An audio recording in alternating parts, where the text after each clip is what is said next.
আমি একজন হতদরিদ্র এবং গরিবের সন্তান। আমার বাবা মা অনেক কষ্ট করে মানুষের কাছ থেকে 6 লক্ষ টাকা ধার দেনা করে আমাকে পাঠায় সৌদি আরবে। সৌদি আরবে আসার পরে আমার কফিল অনেকটাই খারাপ এবং আমাকে খাবার দাবারে অনেক বেশি কষ্ট দেওয়া শুরু করলো। এরপরে আমি সহ্য করতে না পেরে বাসা থেকে পালিয়ে চলে এলাম আমার কিছু শুভাকাঙ্ক্ষী বাংলাদেশি ভাই বেরাদারের কাছে। তারপরে আমার শুভাকাঙ্ক্ষী বাংলাদেশি ভাই বেরাদার আমাকে অনেক কষ্ট করে একটি হারেজের চাকরি, যেটাকে বাংলা ভাষায় বলা যায় দারোয়ানের চাকরি, সেই চাকরি দিল। আমার চাকরির স্যালারি ছিল হলো 40,000 টাকা। এই 40,000 টাকা বেতন পেয়ে আমার বোন, আমার বাবা মা এবং আমার একটা ছোট ভাইকে পড়াশোনা এবং খাবার দাবারের চাহিদা পূরণ করতে হতো, আর হলো আমার 6 লক্ষ টাকার ঋণ শোধ করতে হতো। এইভাবেই নিজে না খেয়ে না পরে ভালো একটা কাপড় চোপড় না কিনে কষ্ট করেই আমার চলে গেল 13টি বছর এই সৌদি আরবের মাটিতে। হঠাৎ করে একদিন আমি বাসায় ফোন করে বললাম আমার শরীরটা আগের মতো আর নেই, আমি এখন বাংলাদেশে আসতে চাই। আমার বাবা মা তখন আমাকে বলল, এখন না বাবা, আর কিছুদিন পরে আসো, কারণ দেশে আসলে তোমার টাকার দরকার হবে। তখন আমি বললাম, আসলে টাকার দরকার হবে ঠিক আছে, আমি তো দীর্ঘ 13টি বছর টাকা ইনকাম করে তোমাদের কাছে দিছি, তোমরা তো আমার জন্য কিছু জমা করছো, সেখান থেকে আমাকে কিছু দিও।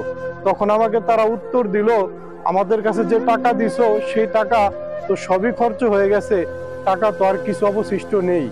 এভাবেই চলতে থাকলো আমার সৌদির আরো 4টি মাস। এরপরে আমি খুব বেশি অস্থির এবং দুর্বলতা অনুভব করতে শুরু করলাম, কারণ 23 বছর বয়সে যখন আমি এই সৌদি আরবের মাটিতে পাড়া দেই, এরপরে 13টি বছর কেটে গেছে, আমার এখন বয়স 36 বছর। 36 বছর বয়স, আমি এখনো বিয়ে শাদী কিচ্ছু করতে পারিনি। সেই কষ্ট এবং সেই দুঃখ নিয়েই আমি চলে গেলাম বাংলাদেশে।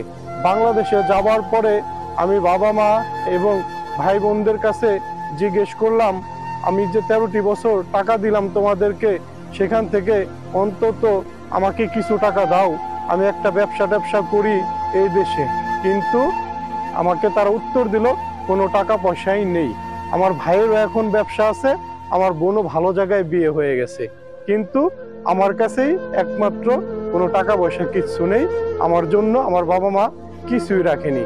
এখন আমি যখন বিয়ে করার জন্য যাই, সবাই আমাকে বলে আমার বয়স বেশি হয়ে গেছে, আর হলো আমার কাছে কোনো টাকা নেই, সেই জন্য নাকি আমি বিয়ে করতে পারবো না। তারপরে কিছু মানুষের কাছ থেকে ধার দেনা করে আমি একটা বিয়ে করলাম। বিয়ে করার পরে বাবা মা এবং ছোট ভাই এবং বোনদের সাথে ঝগড়া লেগে গেল, আমি হয়ে গেলাম হলো আলাদা খাওয়া শুরু করে দিলাম। এরপরেই আমি আবার চলে আসলাম হলো এই দুবাইয়ের মাটিতে। এভাবেই আমার 13টি বছর চলে গেছে সৌদিতে এবং বর্তমানে কাটছে এই দুবাইয়ের মাটিতে। ভাই, এতক্ষণ যে গল্পটা শুনলেন, সেই গল্পটা হলো ব্রাহ্মণবাড়িয়ার দুর্জয় ভাইয়ের গল্প।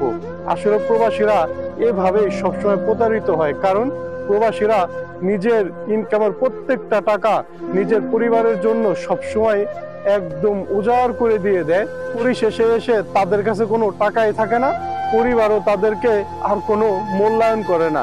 ভাই, প্রবাসে যারা আছেন প্রত্যেককে বলি, প্লিজ নিজের জন্য কিছু রেখে তারপরেই পরিবারকে দিবেন। ধন্যবাদ সবাইকে।